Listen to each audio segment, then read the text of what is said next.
Okay. Hi everyone, I'm here in Los Angeles visiting my daughter Sabrina, and we were talking about intuitive children and raising intuitive children, and I thought it would be a good conversation to share with you. So I first want to start out by making it very clear that when you emphasize intuition in your child, what you're really emphasizing and supporting is their most authentic self, the voice of their deepest, most divine nature, the spirit that they came in to be and to live and to express and create on this planet. And that is why it is so important to protect and preserve and help grow your child's intuition, because that is the single most definitive tool that will help them succeed in life. And there's a whole bunch of things intuition and really developing that inner voice will do for a child. For one, it'll strengthen their confidence, and two, it will improve their creativity. And it will give them more joy and spontaneity and really help them trust themselves and trust life so that they have a really happy experience. And I thought it would be really nice to actually talk with Sabrina, because I raised her as I was raised as an intuitive child. I raised her with the intention to protect her spirit and give voice to her true divine nature. And just from her standpoint, I think it would be really great to hear what worked and didn't work. So Sabrina, first of all, what do you think was the tool I used that helped you really recognize that you had a spirit, that you had an inner voice you can trust? Well, one of the most powerful things that you implemented from a very early age was that intuition was just a part of our lives. It was never different or weird, and even the language we used to describe spirit was very natural. Mm-hmm. It was never, oh, that's so scary or that's so different. And I see now with my own clients who have children and who are trying to show them the intuitive way to be, I always say it's really important to remember that the way you perceive intuition and spirit in your own life is the way your children will. That is such a good point. I actually write about that in my book, The Intuitive Spark. I actually have a chapter called The Language of Spirit, which invites you to just come up with terms that are comfortable in your own family, that give voice and give recognition to the subtle realm, and that you don't have to explain it, especially when they're little.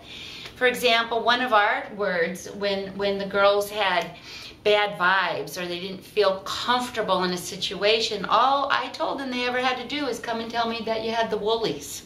The woolies, yeah. And the woolies meant it wasn't a little uncomfortable. Didn't feel safe. The people didn't feel safe, or the situation. Another tool we used a lot in our home was all we had to do was just squeeze your hand. Yes. And that was kind of a nonverbal way of communicating. Yeah. That was very powerful, because sometimes when you're out with your parents, it's not as comfortable to say there's something off or I'm not feeling comfortable, but by just being able to squeeze your hand, it got the message across. That alerted me, and they would come up and just kind of give me 2 squeezes, and that said, Mom, I don't feel okay, and I don't feel safe, and I don't feel grounded, and I don't want to be here. Mm-hmm. And that was enough for me. We didn't have to have a conversation.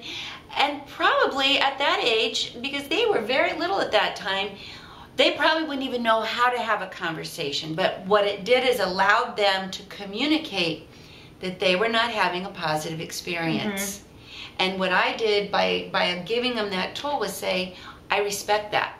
Yeah. And as your parent, I will act on that on your behalf. So that was a very powerful tool. Very powerful. I think another thing we did that was important was I taught the girls at a very young age, from the beginning really, that they were spirit and they had spirit protection. We always had our spirit guides and our angels around us.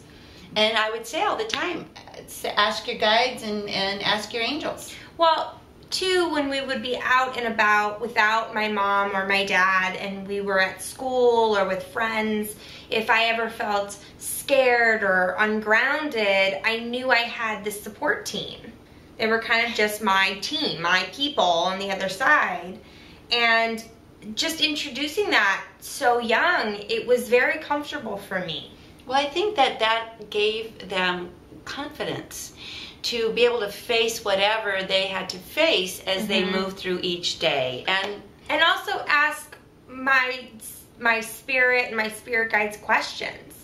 Right, That we used was- to fish. Yeah. We would throw our fishing pole and sort of fish for solutions. That was actually a game we Yeah, played. we used to fish for solutions. So- And that was great because when I was without you, I had that same tool. Yeah, it's like, what does your spirit say? Mhm. Let's fish for solutions. And I would teach them to throw the pole out, and you would come back with solutions. We would. We'd always come back with solutions. I would actually ask them often, what does your spirit say when you had a problem? And then I'd send you off and say, I'll be waiting here. Until we got the answer. So, and you would get very excited about it. What else do you think helped?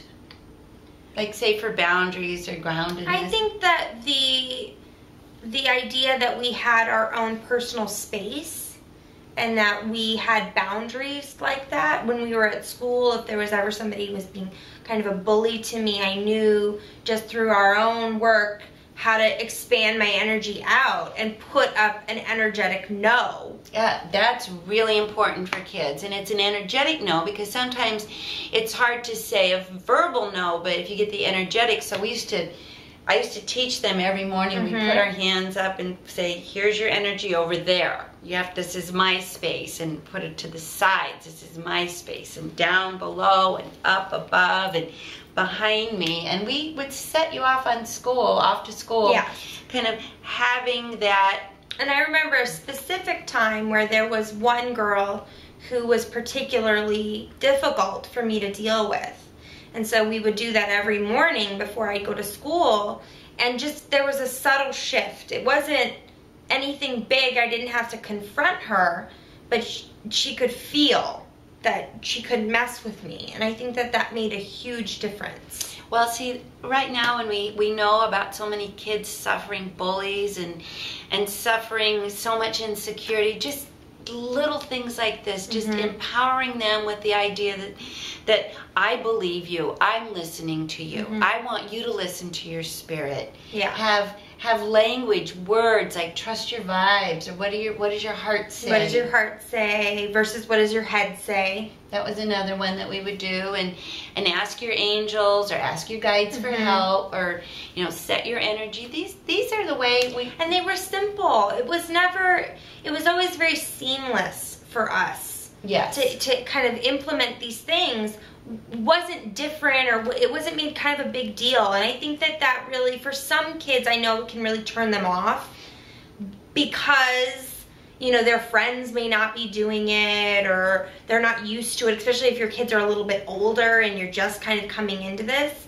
I think there's really subtle ways to make a big difference. Yeah, you don't have to, and in fact, I discourage you from even thinking to make it a big deal. Yeah. Just treat it as, you got energy, you have a spirit, you have a right to your space, you have a spirit, and it can be relied upon. And it's important to feel and trust your vibes. So these are just a couple of things. I really encourage you to read the book, The Intuitive Spark, Nurturing Intuition in Your Child, Your Family, and You. And also, if you want some personal mentoring from someone who has been raised as an intuitive child, who works with children, Sabrina mentors many families with children. It's her specialty. It's what she's really gifted at. And you'd like a conversation or go through a series of mentorings with her so you can give your children the most powerful tool possible, you can go to her website, Sabrina Tully, TULLY.com,